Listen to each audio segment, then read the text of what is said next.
అధికారంలోకి రావడం కోసం పొలిటికల్ పార్టీలకు పాదయాత్ర ప్రధాన అస్త్రంగా మారింది. ముఖ్యంగా తెలుగు రాష్ట్రాల్లో యాత్రలకు ప్రత్యేక చరిత్రలున్నాయి. ఉమ్మడి ఏపీలో, ఆ తర్వాత విభజన తెలంగాణ, ఏపీ రాష్ట్రాల్లో అనేక మంది నేతలు పాదయాత్రలు చేసి తమ పార్టీలకు జవసత్వాన్ని తీసుకొచ్చారు. మరి కొంతమంది నేతలు అధికార పీఠాన్ని అధిరోహించారు.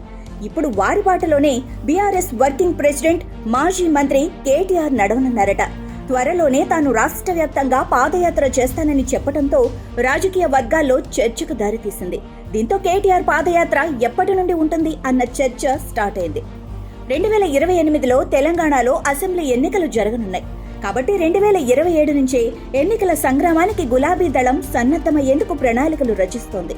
అందులో భాగంగానే వచ్చే సంవత్సరం నుంచే బీఆర్ఎస్ వివిధ కార్యక్రమాలతో పార్టీ బిజీగా ఉండనుందట. ఈ సంవత్సరం మెంబర్షిప్ డ్రైవ్, పార్టీ బలోపేత కార్యక్రమాలు, జీహెచ్ఎంసీ ఎన్నికలు పూర్తి చేసుకుని వచ్చే ఏడాది నుంచి అగ్రనేతలు నియోజకవర్గాల వారీగా యాత్ర చేపట్టనున్నారట. అయితే గులాబీ బాస్ కేసీఆర్ రాష్ట్ర వ్యాప్తంగా బస్ యాత్ర చేయనున్నట్లు తెలుస్తోంది. ఈ బస్సు యాత్ర అన్ని నియోజకవర్గాలను కలుపుతూ ఉండే అవకాశం ఉంది. ఉమ్మడి జిల్లాల వారీగా బస్సు యాత్ర షెడ్యూల్ కూడా ఖరారు చేస్తారని తెలుస్తోంది.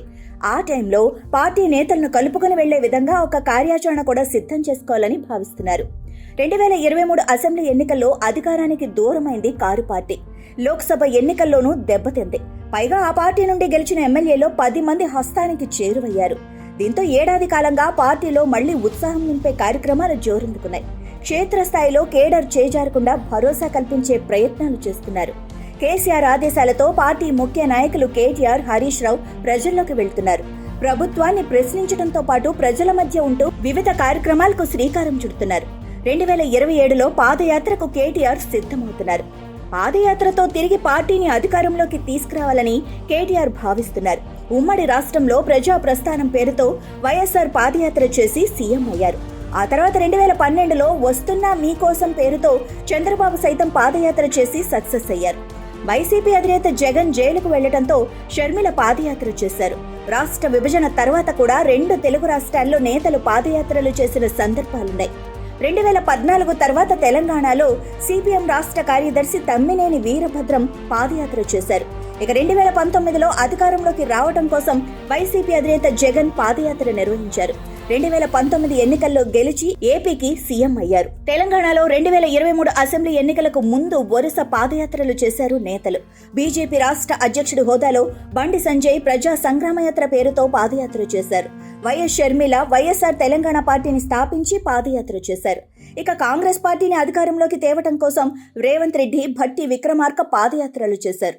హాత్ సే హాత్ జోడో పేరుతో రేవంత్ రెడ్డి పాదయాత్ర చేశారు. పీపుల్స్ మార్చ్ పేరుతో భట్టి విక్రమార్క ఆదిలాబాద్ నుండి ఖమ్మం వరకు పాదయాత్ర నిర్వహించారు.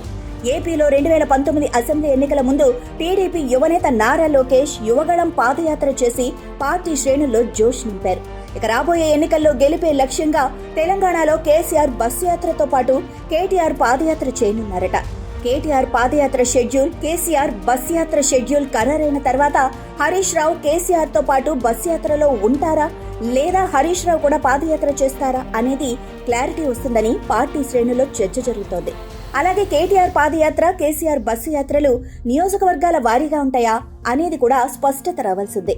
పాదయాత్ర, బస్సు యాత్రలతో ప్రజల్లోకి వెళ్లి వారి సమస్యలను తెలుసుకోవడంతో పాటు అధికార పార్టీ ప్రజా వ్యతిరేక విధానాలను ఎండగట్టాలని గులాబీ దళం భావిస్తోంది. మరి బీఆర్ఎస్ కు యాత్రలు అధికారంలోకి రావడానికి ఉపయోగపడతాయో లేదో అనేది వేచి చూడాలి.